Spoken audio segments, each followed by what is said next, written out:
Welcome to the latest dope episode of the HipPodHedz podcast.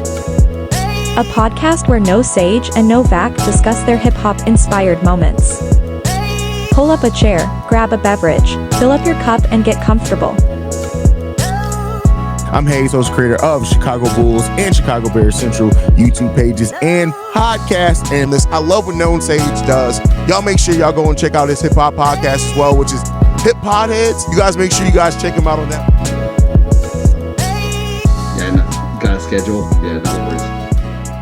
So yeah, welcome y'all to a dope episode of HipPodHedz. I'm No Sage along with Novak on our quest to hit 50 episodes by year end to coincide with 50 years of hip hop.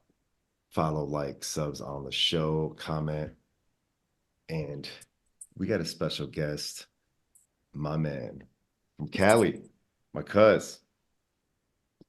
All we do is win, Mr. Edwin. What's going on? That's right. What's up, No Sage? Right. You can't spell Edwin without the win. I know. Yo, and you're a multi-hyphenate dude, bro. Like Dr. Ed, much flowers to you. Oh, thank you. Don't worry, you'll be there soon. I know it. Right. I'm staying the course, baby. And yeah. Prof Ed on these education streets. I'm not sure. You're obviously Dad Ed too. Yep. Like, congrats to you on that as well. Thank you. Kept our daughter alive for almost a year. That's an accomplishment in its own right. So yeah, So, yeah. You're in good company, man. My man Novak here, that I knew from my college days. He's also a dad of a daughter as well. So nice. My heart goes to y'all. Yeah. My heart goes to y'all. Man. Awesome. Awesome. Y'all doing God's good work out there. Thank you. Yeah. So you boys from Franciscan, is that what it is, or some others? Benedictine. Benedictine. Yeah. Nice. Yes. That's right. Yeah, I would say girls build character in that situation. When you got a little girl, it's like boys, I think, are easier. Girls, there's drama, there's emotions, there's am I good enough today? I mean, I had to be like I had to do pep rallies every morning to get her out the house. Like the other day, she's upset because the cheese wasn't right on the sandwich. And I'm like, you know what? It's cheese. I'll take it off, throw it in the garbage. You can have just meat on the sandwich. Is that okay? Right. No, Daddy, I don't want that. Okay, throw the sandwich out. You want more chips? Here you go. Have a good day. Love you. That's how it is dealing with girls. I mean, it's like, there's good days and bad days, but they're so sweet. And when something goes right, they're basically our most loyal people in the house. You probably already know that. Little girls, they'll turn to their mom for you. That's how crazy it is. Mommy bought you something that's in the car. I'm like, how do you know this? She doesn't want you to know. Go look in the car. Mommy's put it in the car for you. So my kid snitches on my wife all the time. So yes, definitely my daughter Evelyn is a daddy's girl because she just straight out, every time she sees me, big smile, crawls towards me. Doesn't matter who else is in the room. Yes, so I feel that. And I feel the love and also feel the pressure knowing that I gotta give her everything she wants at some point, But yeah, no, I'm or at least keep a balance with that. So speaking of pressure, man. Like no pressure to perform for us, Dr. Ed, because basically, like, I just love chopping it up with my homies. This is basically Hanging with the Fellas podcast. It kind of turns into the dad podcast, and easily it'll probably turn into the sports podcast. That's fine. I know you can talk for hours. I actually wanted to approach you on this, right? So like your email, nickname, moniker, like that's just hip hop to me. Sports God Ed. Yes. What's going on there, man? You're just merging all of your passions into one. That's right. The sports passion for religion. It's funny because growing up, I was listening to a sports talk radio show late night, and one of the hosts nicknamed himself the sports god, and I'm like, okay, that's cool. But then like I thought about it for myself, and I think it fits me because just the fact that, like I said, I'm definitely big into my Catholic faith, but also I'm big into sports, and I will rep LA all day, basically. Dodgers, Lakers, Rams, Kings, Galaxy, LAFC, all that. Yeah, Clippers too, I guess. I did have Clippers season tickets at one point. Yeah, I know. It's all right. It's all right. Got to try to spread the love as much. That's right. Not the Angels. Let's get that clear. The Angels are in Anaheim. Wait a minute. Hold up. Yes, I know that Los Angeles means fired. Angels. I know exactly right. But they're in Anaheim. That's Orange County. Okay, that's not LA County. Artie Moreno wanted to, basically slap LA on there so they could market it. But Showtime, Shohei knows he's at the real LA now. So just letting you know. So yeah. So how do you feel about the Lakers right now? Oh, so if you told me, after the IST last week, I'd be like, they're finally getting it together, right? This week they look like crap again. It's just, look, I mean, they just got demolished by the Bulls. The Knicks came in there and pumped them. It's been, it's funny because the depth of the team is great, but they're still trying to figure out the rotations. They're trying to, figure out, like, how do we manage to make sure LeBron stays healthy through the season, that the glass man known as AD also stays healthy through the season. So, it's frustrating because the thing is, like, I'm watching, like a talented dude like Christian Wood basically get DNP CDs all day long now. And I'm like, what did he do? Right. Did he do something that we don't need to know about? Did he do something with Darren Ham's family or something? Like, I don't know. Right.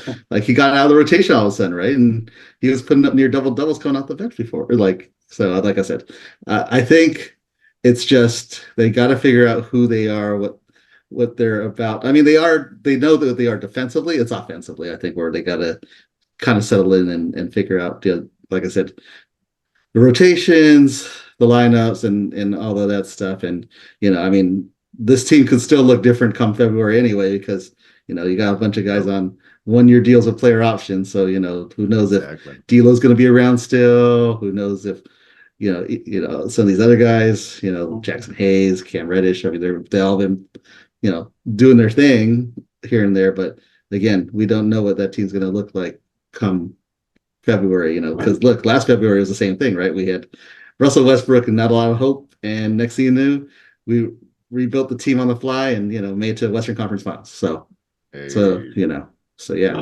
Well, if you think about it, the issue is they got all those 1-year deals to try to load up to get trade bait for the trade deadline. So the Lakers, they play this game of how many assets can I put together and can I make these guys play great for a time period and can I turn these guys into another star?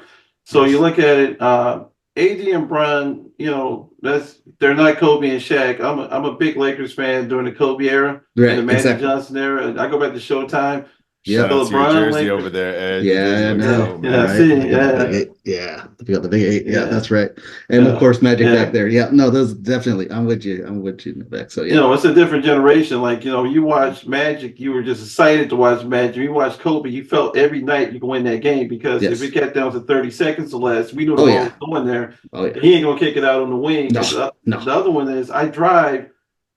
I want you to take that shot. If you miss it, I can live with it. If I get fouled, I got to shoot 2 free throws. I'm splitting the free throws.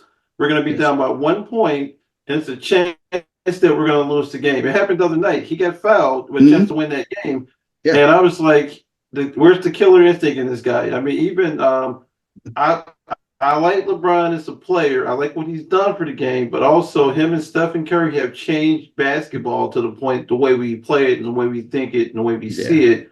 Yeah. Brian now is shooting 8 threes a night, making 3 out of 8. Mm-hmm. He goes, I'm shooting 39% for 3-point range. I'm a 3-point shooter now. Right. And he's doing that to save his legs for later in the season by jacking the 3. Says he doesn't want he loves the contact, but the contact is going to shorten his season right now. Yeah, exactly. And I think that he's one. I watch every time I watch him play. I say, hey, it's a bonus game. Do I look at year 21?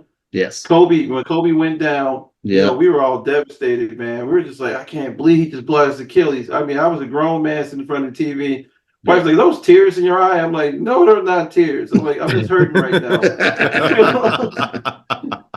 I was like, man, I was mad. I slept with anger that night. I was like, damn, why did it have to be Kobe? Why couldn't we just take in Dwight Howard's Achilles? I was upset that night.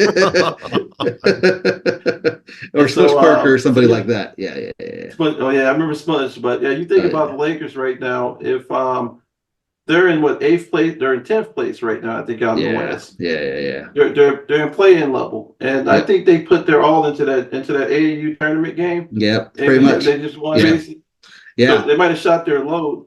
And the Clippers are rising right now, which pisses me off. I have a hate affair with the Clippers as well, because it's like they're an LA team, but shouldn't be in LA sometimes. You know, the Lakers, the Los Angeles, the Clippers are Donald Sterling and whatever the hell he did for 30 years at this point. So, and they're moving into the Forum, I think, right, next year. They actually have their own stadium next to SoFi. Actually, it's coming, huh? Oh, really? It's coming. Yes, it's called the Intuit. It's not close For a while. Was that how close is it to coming? I think within a year, actually. I think it's probably like a year. Wow. So yeah. It's coming up quick. It's coming up quick. Yeah. Bomber money, huh? Yes, bomber money. You know, that Microsoft money, you know, that'd be paying dividends every time you buy a broke ass Windows 10 or whatever. Yeah, you know, that's what you get. You know, you pay Bomber and his royalties, you know, so you can go pay more money to James Harden and broke ass PG-13 and broke ass Kawhi. Yeah, you know, that's all. Yes. So PG can pay a stripper. Yeah. Of course, you know, and James Harden can go get his chicken wings, you know, just like Lou Williams used to, you know, like, you know, that's right.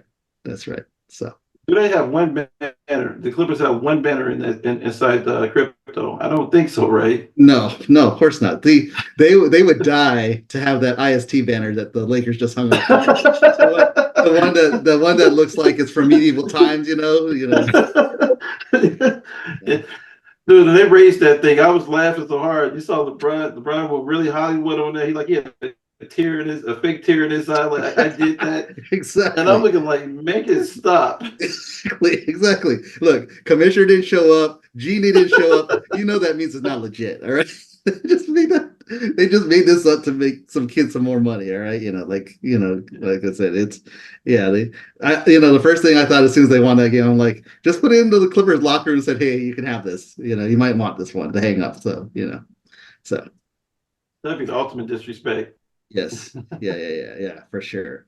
You know, but yeah, no, I'm with you. Like now the Lakers definitely felt like they blew their load early, and you know, right now they have to find that find their groove back again. You know, like they not that I want them to treat the season like an IST, you know, but they need to play with a little more urgency, of that urgency that they did there, right? Like I think that's what it is. Yes.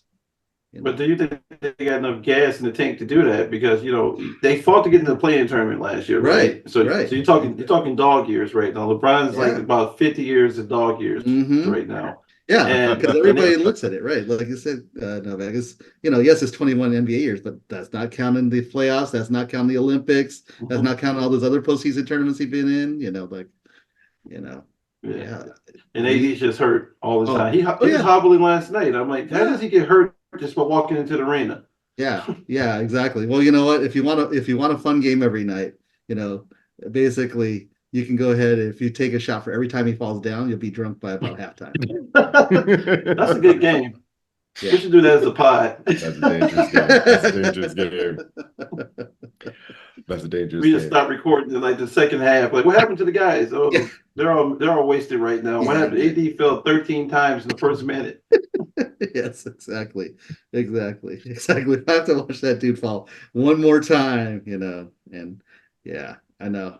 Like I said, that's why, he looks like glass. He looks like a piece of glass that's going to go break. So yeah, I mean, they can load manage the minutes. They can try to do all that. But, the thing is, I know they're expecting some of these young cats, the Ruiz of the world and, Austin Reeves, and all that stuff to step up. But I mean, at the end of the day, right, like I said, it's going to be LeBron and AD. And the other part of it is that I feel like, if you want me to tell you who should have the last shot, it probably is Austin Reeves, AR-15. Yeah, he's clever. He's clever. Yeah. Watching his evolution, the fact that he's become a master of playing the new NBA game and drawing the fouls, and yes, he uses his body so well. Like what I noticed about Austin is when Austin came in the league, he was terrified out there for about a year, right? And then he figured out, I might be faster than some of these guys. My head fake worse. Let me throw it at the basket. Taylor Swift's looking at me. Let me throw it at the basket real quick. So he became a celebrity in LA. Like I got buddies out there like Austin, like the man out here. I'm like Austin Reeves. Yeah. But it happened, in that situation. And then then Bron basically saw him and goes, "This is a good story. Yes. Come stand by me, Austin. Yes. I got a movie company. We can make a movie about you." Yes. So you think in terms of if Austin wins a championship, actually, Yes. and LeBron's involved with it. I can see the Austin Reeves Mighty Ducks version of the Lakers where Austin lifts them up and LeBron's hurt. See, and that's the thing, right? Like you're saying, right? The thing with Bron, and yeah, we respect the man for his game, and what he's brought to the game for 20 plus years. But if you're asking me, which guys would I want, in a dark alley, he's not in the top 5 nor top 10. Like I want Kobe down there. I want MJ, right? I want the guys with the killer instinct, right? Like LeBron, let's just be honest, right? It almost feels like, like sometimes he plays it off like a Vince Carter or Chris Webber. I don't want the ball. Oh, I'm going to find the open teammate. No, you want that shot. I don't know who says don't want the last shot. I'm going to get it to make the best shot for, somebody else. No, you take the big shot, I mean, and then the LBJ QT steps in and supports it. Yeah. So, his friend, his brand like step in and go, he made the best basketball decision for everybody. Yeah. And Michael was an idiot and Kobe was wrong for taking that shot. LeBron plays the basketball at a higher IQ. I'm like, he's played more games than everybody. He should be smarter. Yeah, so, exactly. Yeah. So y'all cooking, y'all definitely cooking over here. I don't want to pivot, but I sort of wanted to bring this quasi topic up because I didn't prep Prof Ed here on this at all. But when you talk about the last shot, right? I was actually trying to get one of my other high school homies on the pod. Like Novak knows I've been getting a lot of my class of 97 colleagues up in here. And then me and Novak's college buddies have been jumping in the podcast too, right? But one dude in particular, I knew he's a hip hop guy. Like I played basketball with him. He got some dope poetry. And if for some reason he was like hesitant, right? And I'm not trying to put him on blast, nothing. But basically his response was like, I'm not going to hop on your pod right now. I'm not a hip hop soul guy. Let's talk basketball. Let's talk business strategy or life struggles. And I couldn't help but step away from that DM. I'm like, I don't want to get you woke real quick, but do you know like all those things you just said is basically hip hop? It's basically hip hop. Yeah. Like there's life struggles in rap. There's business strategy. I don't have to like preach to the choir here, but yeah, it's a you know hustle. What I'm saying? Like it's a mad hustle. So I guess like just looking for some of your riffs and reactions off of that statement, but I guess also another like the irony in that statement, right? Like you think about it, right? You think about when the first real crossover of hip hop and sports was, whether you're talking about the University of Miami, right? Or you're talking about the Raiders, right? The silver and black, right? I mean, that's, if that didn't tell you that hip hop is not just some fad or something, but, is part of the culture, that I don't know what, what it is. And that's the thing, right? I think people think too much like, oh, I have to separate. It's funny because I, of course, looked at the title and I was telling my wife about the podcast. She's like, oh, are you going to be talking hip hop music? I'm sure we'll incorporate it in there, right? Like, I'm a West Coast guy, Tupac versus Biggie. We get that all the time, right? But, I mean, there's a reason that my network's name is To Live and Die in LA because I'm a Tupac guy, right? Like that's just how it is. Okay. But I mean, the thing is, hip hop is intertwined so much with just daily life, right? I mean, again, you think about, and again, I'll reference another Tupac remake, right? Changes, right? I see no changes. All I see is places, faces, right? And think about it, right? Like, he's observing the struggle too. Like all these guys observe their own struggle, right? They all bring in their own life experiences, right? Whether it's Snoop, whether it's Ice Cube, right? Today was a good day, right? Like I didn't get shot by AK, right? Like, I mean, those are things that they get incorporated into our daily life, like I said. And I think for somebody to think that, oh, I'm going to talk about just these ABC, like almost like a brand, almost like LeBron, like I was like, no, it's, it's not just a brand, but it's just you're weaving in all of that, and it's still hip hop, right? Yeah. Even if it's not truly talking like straight hip hop music, right? Hip hop is more than just music. We know that culturally. Like we know it from the way that our clothes are, right?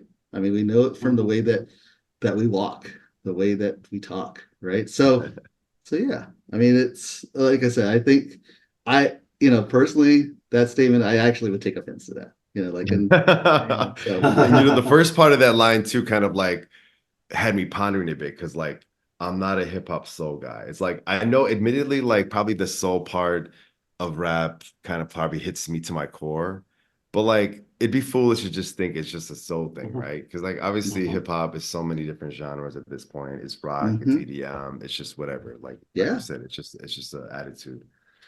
Yeah. I mean, like you think about it, right? It's got its roots in like I said, soul, jazz. I mean, where like how it's come from and where it's come from and where it has evolved to at this point, right? Like I said, incorporating things like EDM and such. So I mean, I just think it's one of those things, right? I mean, look, if it wasn't for hip hop, and I know this could be debatable, right? Like, we have the influx of auto tune thanks to T-Pain, like that kind of stuff, right? I mean, that's what I'm saying is that like we get different elements that become interweaved in our lives, and I think to just separate and categorize them and compartmentalize them is a mistake.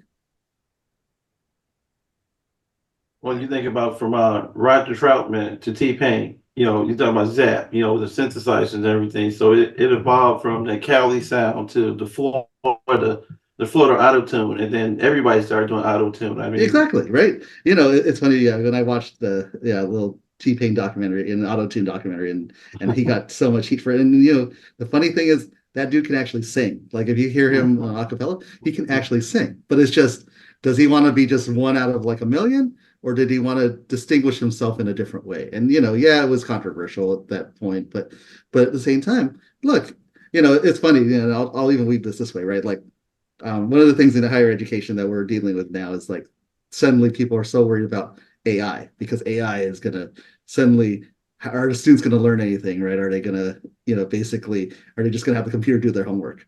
Well, the answer is a little bit yes, but a little bit no, right? I mean, if you think about it, before we had AI, right? I mean, AI has been around for 50 years. Let's just get that straight, right? It's just now that we see things like ChatGPT and Otter AI and all that kind of stuff, Grammarly incorporating it. It's becoming so much, it's gaining so much more notoriety, right? But people are afraid of calculators, for goodness sake, right? Like they're like, you cannot use a calculator on a test, all right? And guess what now? Math classes, what are they doing? Graphing calculators, like use this graphing calculator. Why are we having you do everything by hand?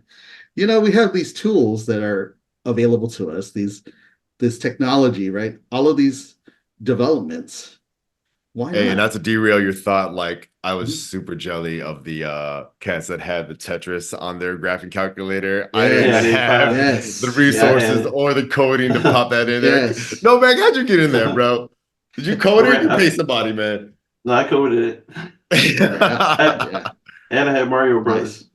Oh, man. Oh, yeah, for sure. So that's what I'm saying, right? Is that, like we have to, at some point, know that these things are not going away technologically, right? And just embrace them for what they are and understand that it adds into our, into our lives. And, it may not be, not everybody has to be a fan of auto-tune. Not everybody has to be a fan of AI, but just know that they're not going anywhere. Know that they're bringing a new perspective and a new light to certain things. And, just understand, look, you could either embrace the old school and that's cool, or you can understand that, hey, it's just there's going to be some new thoughts and new things that get generated. And it's going to be a scary time to an extent, but also an exciting time. So yeah, I love the connection of T-Pain and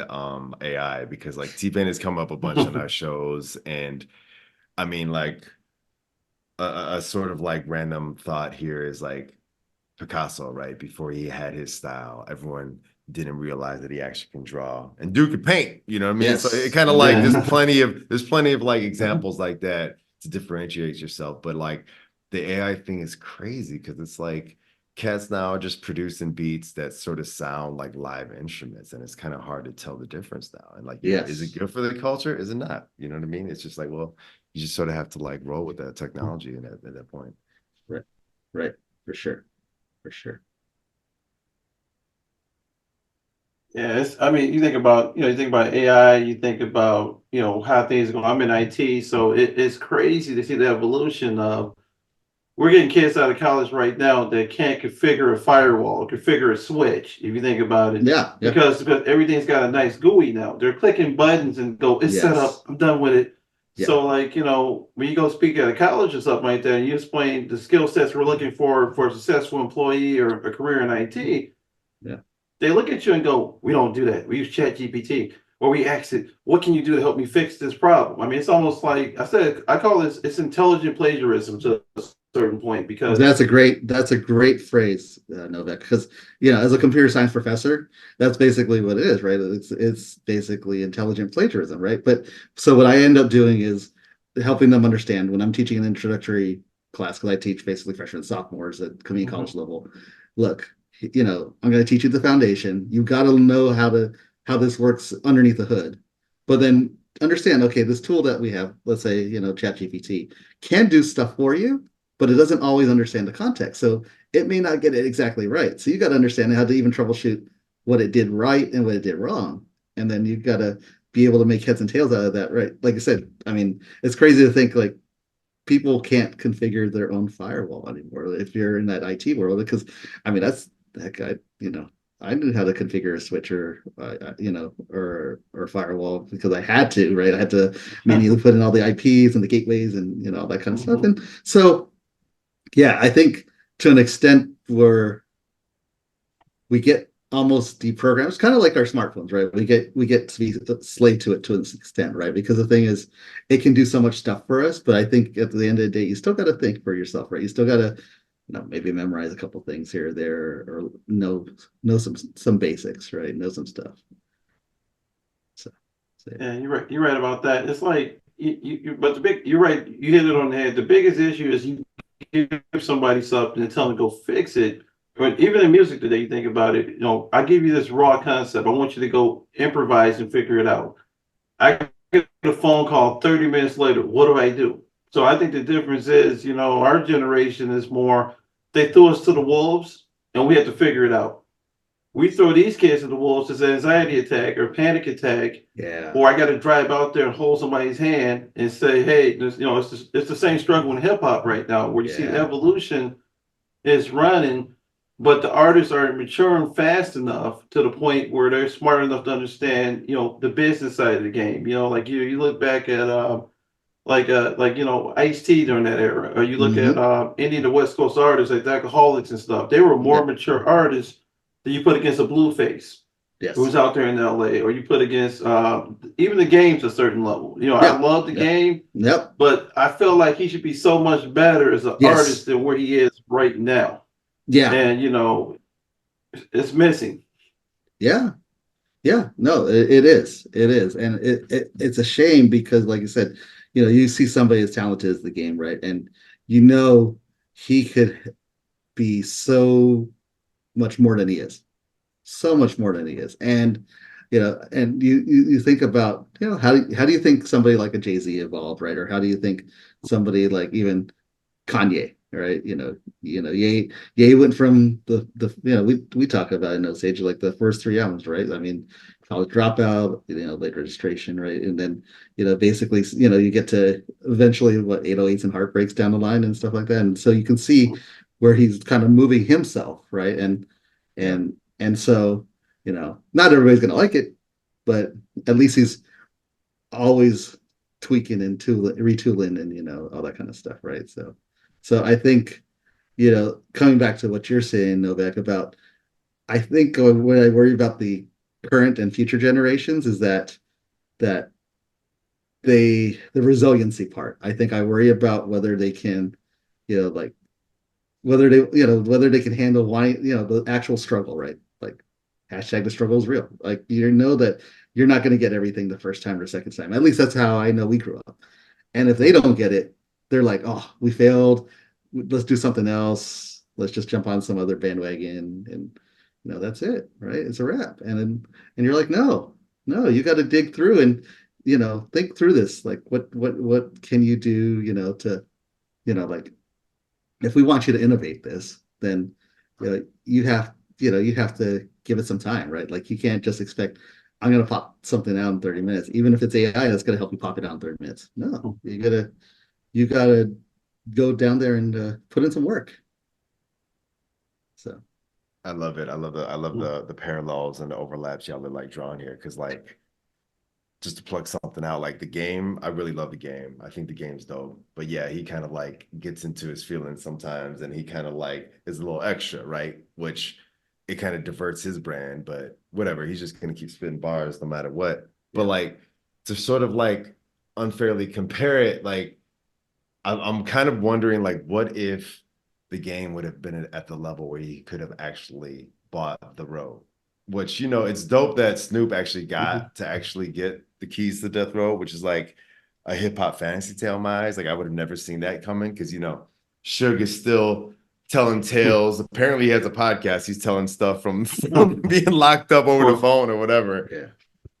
But yeah, I mean, it's kind of dope to see artists like Ye and some of the other business rappers that you're kind of mentioning that can sort of make that progression, make it happen for them. And then the unfair comparison again to the game, like for some reason I'm thinking about my man P. Will at the Bulls. You know what I mean? It's like you got cats like rooting for these guys, and then sometimes they just don't perform to what their capabilities or their expectations are, and it's just kind of like what's going on? Like, it's kind of like they gotta feel themselves out, and then it's maybe going on a different type of rabbit hole too, like because we talk about like the college basketball level game where everyone's learning the team ball and the strategies, but then when they get to the NBA level / the professional level, like what does it do to their brand? Does it water themselves down? Do they get lost? Do they find their way? Do they become a brand onto themselves? Are they that star, being the professional shooter out there? I mean, it's just crazy, all the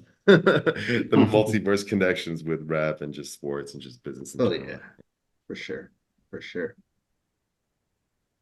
But think about it this way. I mean, let's look at UCLA basketball versus USC basketball. Yes.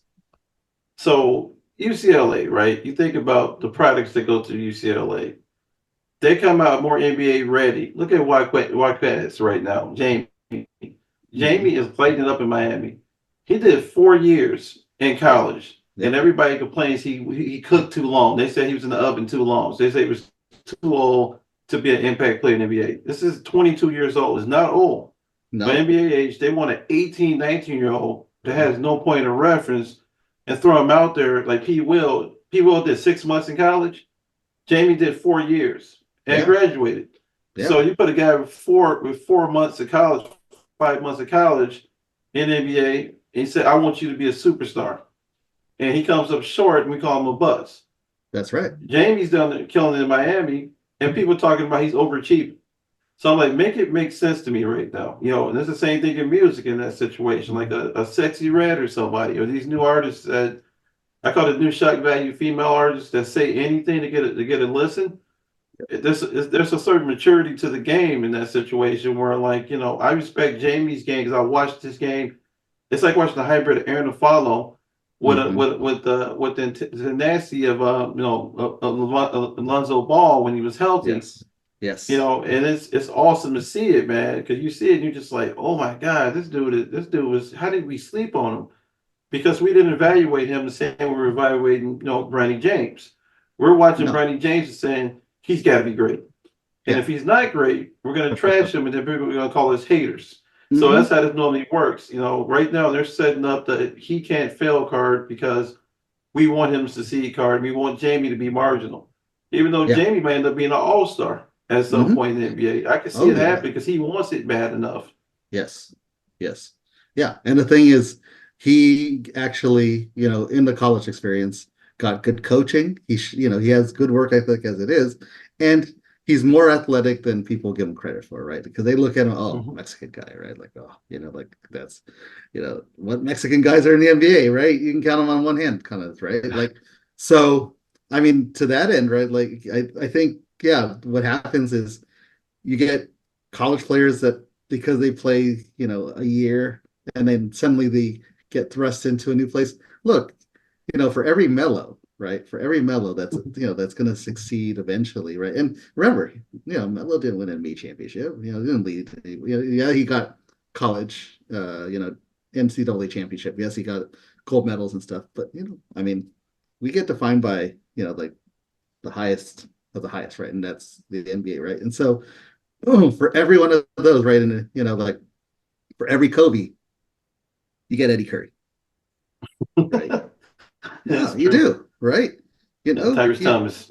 Tyrese Thomas. You get the Candy Man, Michael Candy, right? Like, you get a lot of unfulfilled potential, or guys that they were too immature coming in and they didn't understand the professional business of the league, right? And how much work you have to put in. It's kind of like when you make the transition from high school to college, right? Like I was one of the top of my class at high school, and then I got to college, and next thing I knew, I got a B minus, right, or a C, and then you're like, oh, all these cats are smart. They all work hard. Now I actually have to step up my game, right? Or else I'm gonna be that man that gets C's get degrees. So like C's get degrees, right? So I mean, the thing is, at the end of it, right? Do you want it bad enough where you want to build a legacy, or do you want or do you want it bad enough even to build a brand, or are you just building a brand and hoping that people latch onto it, right? And, so I think that's where again, coming back to what you're saying about Triple J, right? I mean, the fact that he been putting work in the lab, right? Like, it's not like he just stayed in college because college is good and that's what he wanted. And yes, UCLA is great, but especially for college life, I can attest to that. But he put in the work. He worked on his flaws, whether it was his perimeter game, his one-on-one game, even his defensive game, where yeah, he's not the fleetest of foot, but he knows what position to be in. He knows where he needs to be at what times. I mean, when you go to a place like Miami and the Heat culture's there, what they're expecting, right? I mean, they got Jimmy Buckets out there, right? That's kind of like the epitome, right? You got tough guys like Kyle Lowry, right? You know what they're expecting. Bam Adebayo, right? So I think again, and it's unfortunate, yeah, like you take a Patrick Williams, for example, right? Or and again, even the Lakers have a couple of these guys like Cam Reddish and Jackson Hayes that were top 10 picks, right? And they were not ready for the league at that point, and now they're fighting just to stay in the league, right? I mean, they were first round picks. They're first round picks for a reason. They are talented. They have certain athletic ability, certain skills, but they got the expectations laid on them so early without the maturity end of it that they needed the right mentorship, right? Like you think about like Kobe, right? If it wasn't for the fact that he had B. Scott with him, all those early years, right? To kind of tell him, all right, this is how things happen in the league. And of course he had his dad, Jelly Bean. But I mean, the thing is, you look at, like, again, I mean, I'd take another one. Baby Jordan, Harold Miner, right? Talk about some unfulfilled potential, unfortunately. And the injuries, of course, right? And by the time he got out of the league, he didn't want anything to do with basketball, right? So, I mean, it's just, there's the, when you get those expectations laid on you so early, it's hard. It's hard. Like you just want it. Look at the Bailey brothers. Look at the O'Bannon brothers in that situation. Oh yeah. Ed and Charles. Yeah. Ed, unfortunately, they're both kind of tweeners, right? And they didn't have enough of one thing or the other, right, to distinguish them, right? Like, I mean, Ed's one of the greatest Bruins, and one of the greatest college basketball players. But again, unfortunately, he had the torn ACL, during college, and like he wasn't fleece of foot, and he didn't have that knockdown three. He probably could have been stretch four at that point if they at a different point in the time, right? But yeah, right. I totally agree. I mean, you had him. Still, one of my favorite Bruins. We're talking Bruins right now was Baron Davis. Oh yeah, BD. Yes, BD man was sneaky evil in athleticism. I know the first time he could explode. he could explode. Like that brother could explode. Yeah. With a revolutionary ACL repair. He had one of the first ACL repairs. It's after remember Danny Manning was Yeah. was one of the first ACL repairs out of Kansas. Yep. And then they did Barron a couple of years after that, and Barron got totally reconstructed. He's doing this with a knee brace on. It was nasty. He still could explode. I mean, the way he could just throw down on cats, you know, I mean, it was nasty. It is, and the thing is, you know, he could throw down on cats. He could throw, you know, he had dimes left and right. You know, I mean, that's the thing is that he was, you know, like he basically, I think he was the next evolution of that point guard that wasn't just to distribute the ball. You know, he could take it to a rack and had flash and you know basically it had that charisma too. You know, I mean, not you know magic like I won't say you know like exactly magic, but he had definitely that charisma that you know. And I still will always remember you know him leading the Warriors to beat you know the #1 seeded Dallas Mavericks back in the day too. You know, like that's the kind of skill set he had. You know, so yeah. So I just love all the geeking out for unfulfilled potential. And for some reason, I was just thinking about I finally saw the Lil Wayne documentary this year. It's not easy to find. It's kind of hard. It was kind of like at the peak of his powers when they were kind of like following him on the road and he's hitting all these outrageous numbers as far as sales and album drops and whatever. But there's this one part of the documentary where they caught him where it was almost, I was like, the prompt almost felt like, if you were a president, what would you do, right? And he started to rant off all these crazy things that like any rock or rap star would rant off. But the one line that kind of stuck with me was like, he kind of said, I would allow any sports players to take any substances they want, you know, roids, whatever, you know, let those players explode. But the thing that always kind of fascinates me, it's like an unfair parallel, but like in rap and music, you talk about T-Pain with autotune, you talk about all these like artists that have used substances to kind of create masterpieces. Like that's not the same for sports. You know what I mean? Like once they're kind of snuffed out on whatever that they might have been using to aid their stuff, you know, you name them Barry Bonds or whoever, it's like they get dethroned and it's like, you know, that's it. Your career's over. I know there's like so many layers to it. Like, you know, it's a business, it's a family product, you know, it's just whatever. But I can't help but always be like drawn to that. And the thing is the game, you know, let it happen because at that point, especially, you know, you're talking about Barry and of course, you know, it was Big Mac and Sosa, right? Everybody was all geeked up on the 60, 70 home run season that they were chasing each other, right? They were roided, you know, but did Major League Baseball care? No. They needed the ticket sales after the strike in 94. They needed the good graces to come back from all of those work stoppages and everybody thinking, oh, baseball is now behind basketball and football because it was, right? And so they need a way to come back into a game, right? So they you know, they basically, you know, they open Pandora's box, let it happen, right? And then as soon as you know, like everybody found out, oh, you mean these guys didn't just suddenly get to be Incredible Hulks overnight? You know, like by just working out in the gym and all that. Oh my gosh, you know, like you know, they suddenly step away from it and say, oh yeah, you know, they did this on their own. No, they didn't. No, they didn't. Please, you know. Man, his hat size changed. Barry Bonds, when your head size changes, he goes like, I'm natural. I was like, how is that possible?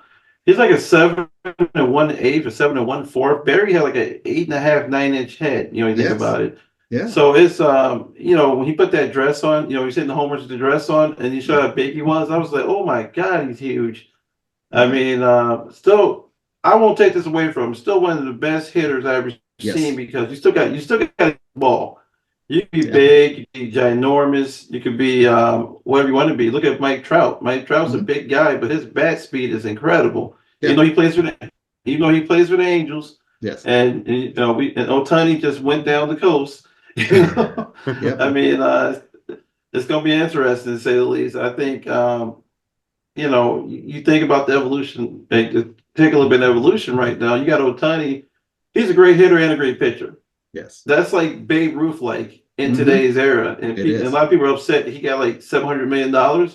Okay, he plays both ways. Yes. So I have friends Yeah. calling me that day. He just robbed the Dodgers. No, the Dodgers just made a really nice investment that's going to pay billions of dollars back. And here's the thing, You right? know. Let's get to that contract real quick. First of all, you Mhm. know, Otani did him a solid, right? 680 million deferrals. 97% of your salary is getting deferred. That sounds very Asian if you don't Yes. ask, you know, if you ask me, right? Like, you know, like I want to help the team be better. So I'm only going to take $2 million.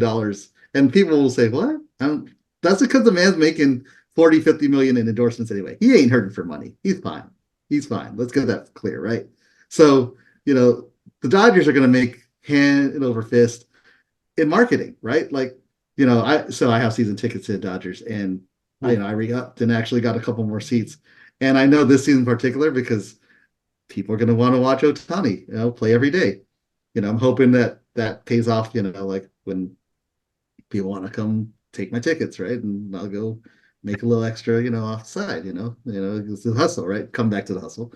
So Yes, sir. yes, but yeah, I mean, the thing is, you know, he deserves it, right? Because first of all, you know, like you said, plays both ways.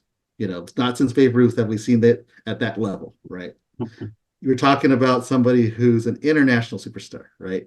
We're talking Messi level, right? We're talking, you know, somebody, you know, like MJ at his prime, even like, recognizable all over the world, Kobe, right? That kind of level, right? So whatever he's going to cost in terms of salary, you're going to make back tenfold anyway in marketing. You're going to make back tenfold in gate receipts and people, you know, just plugging the Dodgers and the brand. And yeah, you know, they stuck their necks out there, yeah, you know, to pay 700 million. But you know, I mean, as long as he stays healthy, I think that's still a bargain of a contract because you basically got two separate players for one, and each of those players, if you want to average it out, is 350, right? I mean, Right. so yeah, I think that's definitely it's worth it, you know, to get 2-1, if you ask me. You know, once he comes back, hopefully he comes back and, you know, is pitching at a level, you know, like he was, you know, prior to the second TJ. But we'll see. We'll see, right? I mean, it's always going to be a risk, right? It's always a risk no matter what. But I think it's a calculated risk and it's a good risk, right? Because suddenly he comes on board and now other people want to come on board, right? I mean, the Dodgers just picked up Tyler Glass now. Why? Because Otani recruiting. You know, he knows. But hey, I was down in Anaheim and I didn't get to the playoffs even. I didn't sniff them, you know, and I want to win. I want to win that bad that I am willing to sacrifice my current salary and get paid 10 years down the line. And keep this in mind also, you know, if he moves out of Cali in 10 years, right, after he's done with his contract and goes to some other place, like let's say Nevada or Florida, where they don't pay state tax, his money comes to him tax free. He wins too. He still wins too. So yeah. That's the smartest business deal ever. I mean, that situation, I was looking at the details of that contract, Yeah. and I was like, Rich Paul, you got some explaining to do. So, Yes. Yes. Rich Paul is awesome, but you think about LeBron's deal compared to Otani, and I know, his camp, people are like, Twitter, Twitter, the main streets of Twitter are going off about other people that should get this type of money. And I'm like, you know what? Let's not make the comparisons. Otani just educated everybody on how to get a deal done. He had secrecy, he had privacy during that deal. And then also you look in the terms that, why did he go to the Cubs? Because the Cubs couldn't paint a future picture of what this thing's going to look like. The storyboard for the Cubs was like, Wrigley Field, come play with us. It's cold sometimes. And Otani's like, I live in California. It's warm. If I come to Chicago, how am I going to recruit in Chicago when you don't have the payroll to pay the players I want to play with? Because to give him $700 million in Chicago, it's going to be Otani and the bleacher bums. That would have been real sad. No stage now being the bleachers like, yeah, let's go. Everybody's like, who's playing it right now? I think our kids are on the field with him at that point. That's how bad it would have been. So you mean to say, Novak? You mean it was better to have this privacy, secrecy, and instead of I'm going to take my talents to South Beach and do an hour ESPN show.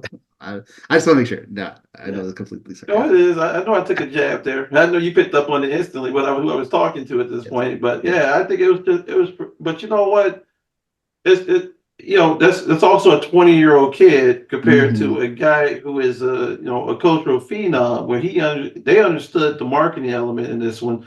We could come off as the devil or we come off as heroes right now. They deferred the payment and they also made everybody happy. They got enough room right now to go sign more free agents. Yep. And you already got all-stars on that team. So Mhm. it's crazy. The Dodgers are good for the next 10 years, Yes. just to say the least. Yes. Yes. And the thing is, they already had a sustainable system, right? Because they got one of the best farm Mhm. systems in the league. They basically, again, you talked about it, right? They got Mookie and Freddie in their prime, right? Mhm. They're built to win for a while.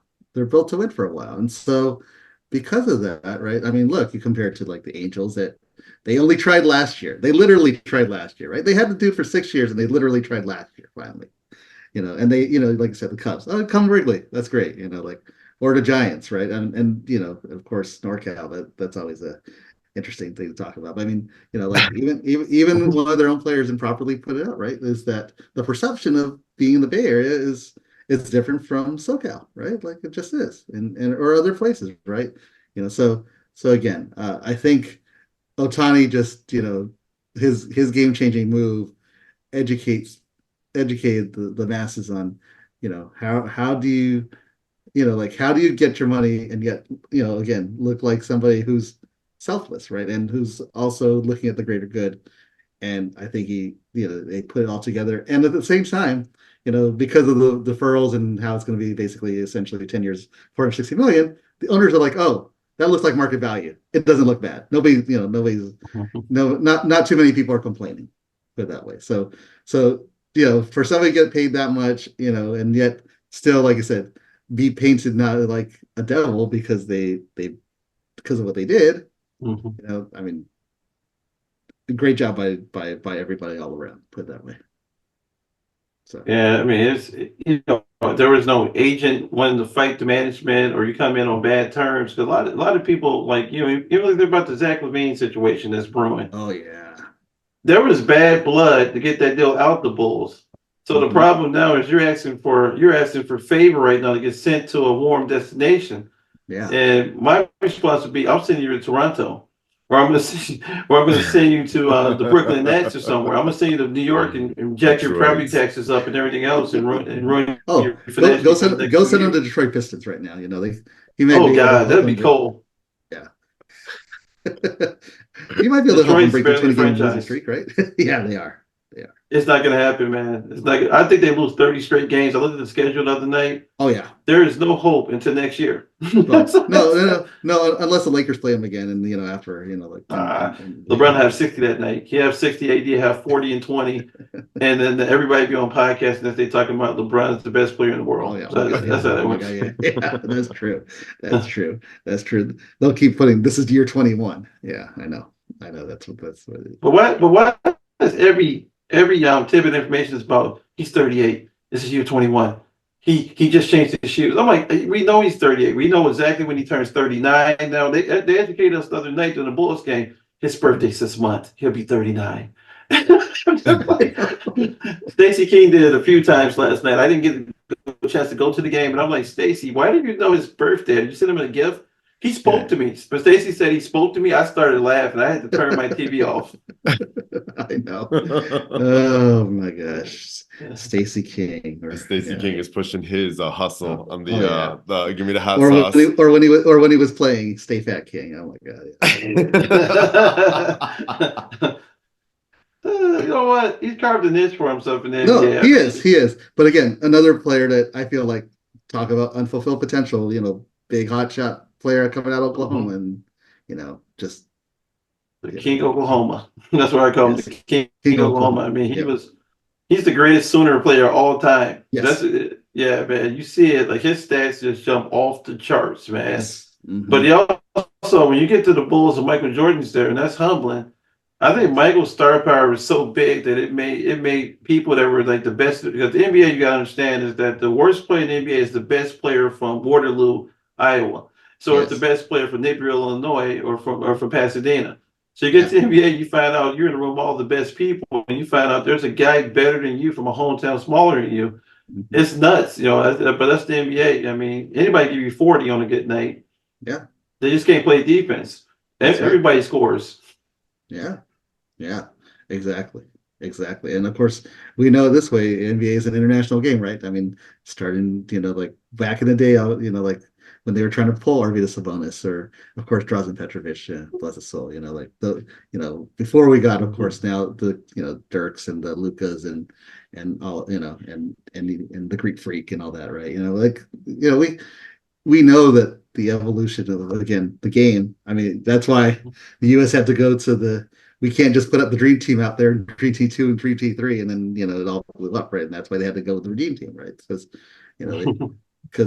again, like you said, Novak, the worst in the NBA is still better than pretty much 99.99% of the world, right? Like, you could look at somebody like Judd Bushler, right? I mean, I love that dude, right? And that dude, yeah, he looked like he's just carrying, MJ's jockstrap the last couple of years of his career, but that dude could play. That dude could play. Like when he was at Arizona, there's a reason like he's in the NBA because that dude was a solid cat.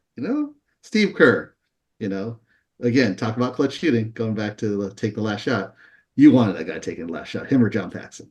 Yeah. So, like when you think about it, like the LA or the Southern Cal Arizona connection. I guess we talk about that briefly. Mm-hmm. Every Los Angeles player that's successful that leaves LA goes to Arizona. It's hilarious because the climate, still a Mediterranean feel down there with a little bit of heat. You look at Luke Walton, who goes to Arizona. He's a California boy. You think about it, he goes down there and kills. Yes. Richard Jefferson, the others basically. RJ, I mean, RJ, man. So RJ was supposed to be I think it was supposed to be a UCLA kid. Yes, and I guess the bag got fumbled some type of way. But Yep. a lot of great things come out of Cali basketball wise. So you guys play a more open style than the Midwest, which the Midwest is bump and thump. The West Coast is everybody shoots and everybody looks pretty doing it. The passing out there is phenomenal. And then the East Coast is I gotta not only make you look bad on the crossover, but we fighting at the end of the game. Yeah. So that's right. Every coast got a different. Every coast got a different style. Yep, and I can tell you that too. Even like I'll just kind of bring in family real quick. Like our family reunions, we can tell the Midwest game versus the West. Yeah, No Sage can tell you all about that. We have 2-3 passes, and we were jacking up threes way before Splash Brothers came to town. Right, like that's just how we were. Right, like And meanwhile, No Sage, of course, he's out there shooting threes like Dirk. But of course, his dad be yelling at him all the time, like, you should go inside. We need that. We need that inside too, right? Like, same thing. He's yelling at Q, yelling at Fresh. Why don't you take your rack, right? See, what Uncle Martin didn't know, and I know this will now be recorded forever in podcast, and God, and bless him. I love his passion, but he didn't know the game was already evolving past him. That's the thing. See, more shade on fam. Now that's going to come up in 2024 reunion. You know that. I love that. Dropping gems, dropping bars. Man, we get the podcast follow up on that one. No show. No, but I respect it. Yeah, man. But for real, like we rounded off the hour. It's been a blessing to have you, Edwin. Likewise. Bro, like it's always good to chop it up with you. Like I remember like so many of my own like hip hop moments like have kind of interweaved with you. Like the one sort of I remember when we were sort of waiting for like the Kanye graduation album to drop, and we were like, man, look at these track listings. The Barry Bonds track, what's Ye gonna talk about with Lil Wayne on there? It's like, man, it's like all these like rap moments, just like I felt like I got to share with you. So it's been a blessing. Yeah, likewise. Yeah, no, for sure. No, again, thanks for having me on the podcast. Definitely, things blessing and opportunity to do that, and maybe one day chop it up again. I'd like to if you let me back on, but that's all up to y'all. No, we want you back, man. We want to bring Q on and a couple other people, and they'll get Marlo on the show. So we'll do an NBA edition. We'll do a race for the playoffs. Sure. You know what? Count me in. Even if the Lakers are in the play-in tournament at that point, when they start playing again, okay, Well, every tournament in LA counts now. So, I know. That's the sad part. But yeah, it's true. It's true. It's true. But yeah, no. First person to move your car in the garage with no security. Yeah, exactly. But yeah, I'm down for NBA podcast. Anything you want to chop up on, we'll do it. We'll do it for sure. Yeah, man. And I do remember a lot of those Awesome. family reunions, like when we were playing basketball. I do remember the one time too, like before you were a professor, like we played, I think, with your work colleagues. And I literally felt like I was out in Cali, like playing on the set of White Man Can't Jump, man. It was like the caged up outdoor courts. I went out there doing the 3 balls. Like, man, I just felt like I was I was living it up. Yeah. But oh yeah, for sure. Those are good runs. Those are good runs, So they still run, but now they run in the gym because knees are older and bodies are creaky. Yeah. They need the air conditioned indoor gym to keep the game going. So yeah. You know what I'm saying? But yeah, I'll let Novak close us on some final thoughts. It's just like, honestly, my last point is just like, it's just dope to kind of chop it up to anybody that I kind of come up with to kind of like see like, hey man, like, you came up on this rap music, you came up on this hip hop culture, and now you're doing different things. You go into like the professor space. Shoot, we had like a professor on a couple episodes, episode 43. He was like a decent hip hop cat in the Minnesota scene, and he turned into a professor. You know what I mean? Nice. So it just like baffles me, like how it just like it's so embedded. You know what I mean? It's so ingrained. It is, to a point that I drop random references in my classes too, and sometimes the students know, and sometimes they're like, "What?" And I'm like, "Go to this." Yeah. Can't knock the hustle, man. No. Yeah, but Novak, I'll let you close us out, man. Thank you, sir. Man, we want to thank Sports Guy Ed for coming through. That is the best name in the game, man. Like, I looked at it and I'm like, wow, man, we got royalty on the show. Definitely thank you for coming through. Definitely want to get you back on. We're gonna talk NBA playoffs at some point this year. We're gonna bring on some fans from different eras. Like I think right now, everybody thinks their NBA team is nice. I admit our team's got problems. I'm a realist. I know that we might not make the playoffs. I'm okay with that. Because there might be something to draft for us. I doubt it as a Bulls fan because we're still fucking up some type of way. We would draft, Kenny Carlisle from Pasadena or something like that. He's not even on the Bruins. Right. So he's got potential to be a coach, Derrick Rose too. But anyway, thank you for coming on. Appreciate you big time. Go out, definitely listen to something dope today. Go watch some basketball. Go fill some of those games. The Christmas Day games are coming up. Yep. Should be a good time by all. Celtics, yeah. I fear the Celtics right now. Oh no, for sure. And Lakers Celtics. I mean, on Christmas Day, even especially, I'm not wearing green. I'm just telling you right now, I'm wearing purple and gold. I'm wearing purple and gold. Sorry, Christmas may be a red and green, gotta but believe. I'm not wearing red and green. Yeah. So yeah. I love your compassion. But anyway, yeah, they might pull it out, man. LeBron will be ready. He have some special great conditions. Oh yeah. There'll be 40 cameras around him. Of course, and therefore, they it's got, it's going to be part of his new production. They just know that it's going to, like he's got the IST as part of his year in review, and now he's going to have this Christmas Day game. It's all part of the show. It's all part of the show. That's all. With Denzel and John Legend singing in the background, it's coming. That's right. Yeah, definitely. Definitely, everybody. Thank you for listening. Regardless, there's everywhere podcast available. Enjoy your holidays. Be at peace. Thank you for listening to the HipPodHedz podcast. A podcast where Novak and No Sage discuss their hip-hop inspired moments. Share, like, subs, comment to the show on YouTube and Spotify. Go out and listen to something dope today.